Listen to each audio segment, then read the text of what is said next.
महालक्ष्मी व्रत कथा। एक समय धर्मराज युधिष्ठिर भगवान श्री कृष्ण से बोले कि हे पुरुषोत्तम, खोए हुए मान सम्मान की पुनः प्राप्ति कराने वाला और पुत्र आयु सर्वैश्वर्य तथा मनोवांछित फल को देने वाला कोई वृतांत मुझसे कहिए। श्री कृष्ण जी ने युधिष्ठिर से कहा कि हे राजन, सतयुग के प्रारंभ में जब दैत्यराज वृतासुर ने देवताओं के स्वर्ग लोक में प्रवेश किया था, तब यही प्रश्न इंद्र ने नारद मुनि से किया था। इंद्र के पूछने पर नारद ने तब इस प्रकार वर्णन किया। पूर्व काल में पुरंदरपुर नाम का एक अत्यंत रमणीय नगर था। वह नगर अर्थ, धर्म, काम और मोक्ष इन चारों पुरुषार्थों से युक्त होने के कारण संसार भर में प्रसिद्ध था। उसमें मंगलसेन नाम का राजा राज्य करता था। उसके चिल देवी और चोल देवी नाम की रूपवती रानियां थीं। एक समय राजा मंगलसेन अपनी रानी चोल देवी के साथ महल के शिखर पर बैठे थे। वहां से उनकी दृष्टि समुद्र के जल से घिरे हुए स्थान पर पड़ी। उस जगह को देखकर राजा अति प्रसन्न हुआ और अपनी रानी से बोला कि हे चंचलाक्षी, मैं उस स्थान पर तुम्हारे लिए एक परम मनोहर उद्यान बनाऊंगा।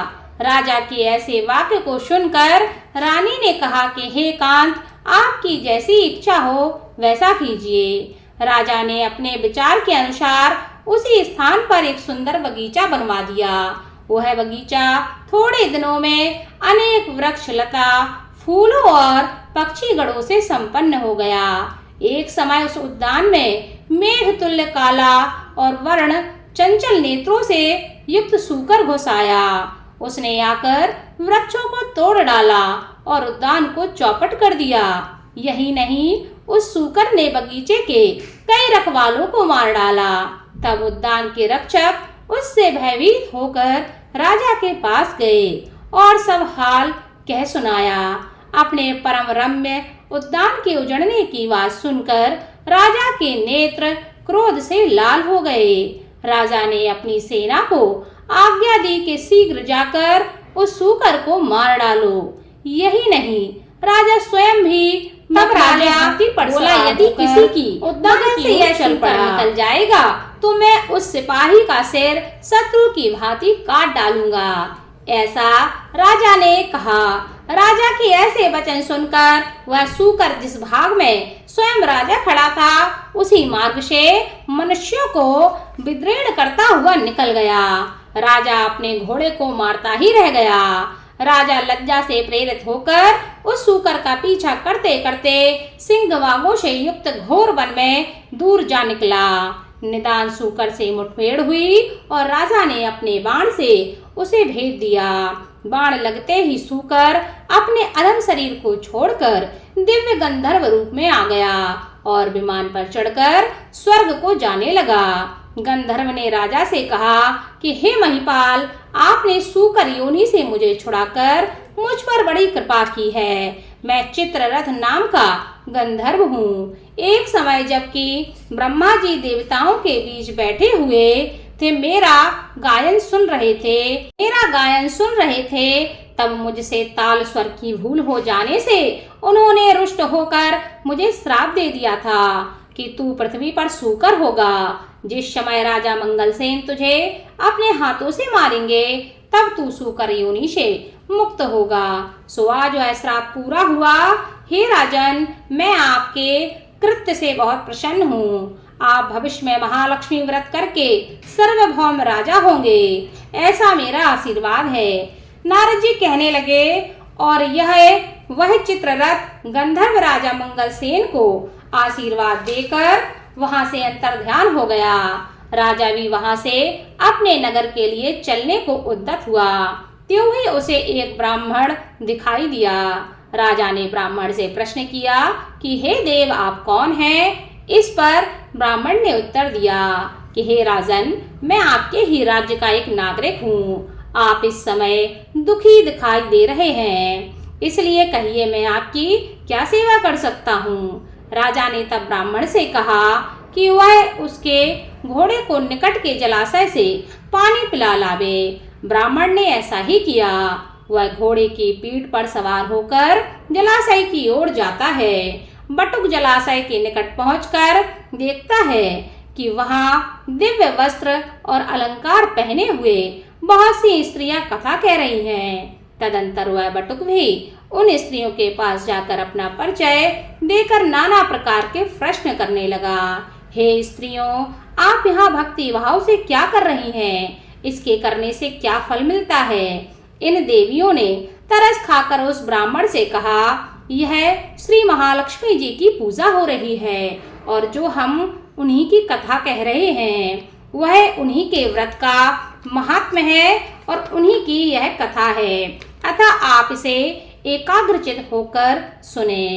इस व्रत के करने से हर प्रकार की संपत्ति को प्राप्त किया जा सकता है तथा अपना खोया हुआ यश भी प्राप्त होता है।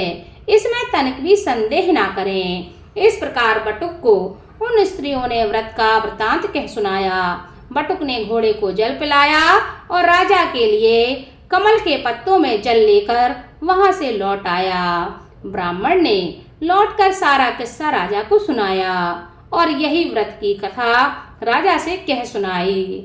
महालक्ष्मी जी का पूजन तथा व्रत करके राजा अपने ऐश्वर्य का भागी बनकर वन से उस बटुक को साथ ही लेकर अपनी राजधानी लौट आया।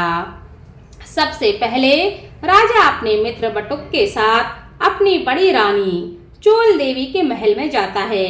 रानी ने जब राजा के दाहिने हाथ में व्रत का बंधा हुआ डोरा देखा तो वह राजा से रुष्ट हो जाती है। वन में यह डोरा किसी अन्य स्त्री ने राजा के हाथ में बांध दिया है, ऐसा विचार कर चोल देवी ने राजा के हाथ से वह डोरा तोड़कर धरती पर फेंक दिया।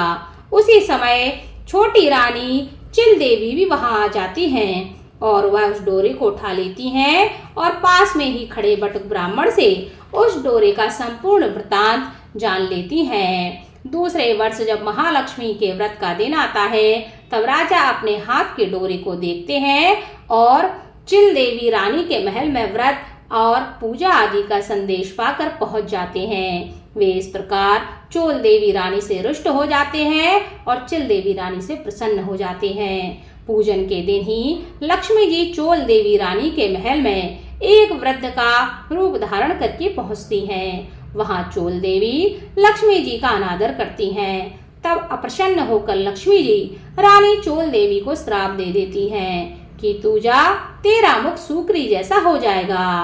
तब तू अंगरा ऋषि के आश्रम में जाएगी, तब वहां के कृत्य से तू अपना स्वरूप प्राप्त करेगी। इसके बाद लक्ष्मी जी रानी चिल देवी के महल में गईं। वहां रानी ने उनका बड़ा आदर किया। प्रसन्न होकर लक्ष्मी जी ने रानी चिल देवी से कहा कि हे रानी, मैं तेरे पूजन और आदर सत्कार से बहुत प्रसन्न हूँ। तुम वरदान मांगो, तुम क्या चाहती हो? तब रानी चिल देवी ने प्रार्थना करते हुए कहा कि हे देवी, जो भी तुम्हारे इस व्रत को करे उसके घर में तुम सदा निवास किया करो। जो आपके इस व्रत की कथा को श्रवण करे और पढ़े, आप उसकी सभी मनोकामनाओं को पूरा किया करो। मैं आपसे बस यही वरदान चाहती हूँ। तब लक्ष्मी जी रानी चिल देवी को वरदान देकर अंतर ध्यान हो जाती हैं। उसी दिन रानी चोल देवी द्वारपालों द्वारा अपने सूकरी जैसा मुख हो जाने के कारण अपमानित होती हैं। जब रानी चोल देवी अपना मुख दर्पण में देखती हैं और अपने किए पर पछताती हैं, तब लक्ष्मी जी के श्राप के अनुसार रानी चोल देवी अंगरा ऋषि के कहने के अनुसार महालक्ष्मी जी का व्रत करती हैं और अपना खोया हुआ स्वरूप प्राप्त करती हैं। ऋषि के आग्रह से राजा मंगलसेन अपनी बड़ी रानी को ग्रहण करते हैं। इस प्रकार मंगलसेन अपनी दोनों पत्नियों सहित बहुत वर्षों तक राज्य का सुख भोगते रहते हैं। वह अपने समय का चक्रवर्ती राजा माने जाने लगा और उन्होंने बटुक ब्राह्मण को भी विशाल राज्य का मंत्री बना दिया। राजा मंगलसेन अपनी रानियों की निरंतर इस व्रत के करते रहने के कारण अंत में स्वर्ग को गए और आकाश में उसे श्रवण नक्षत्र का रूप प्राप्त हुआ। अंत में ऋषि नारद ने इंद्र से कहा कि हे देवराज, जो भी इस व्रत को करेगा वह इस लोक में समस्त सुख भोग कर मोक्ष को प्राप्त होगा। अतः तुम भी वृतासुर दैत्य का नाश करने हेतु इस व्रत को करो, जिससे तुम्हारा भी मनोरथ पूर्ण होगा।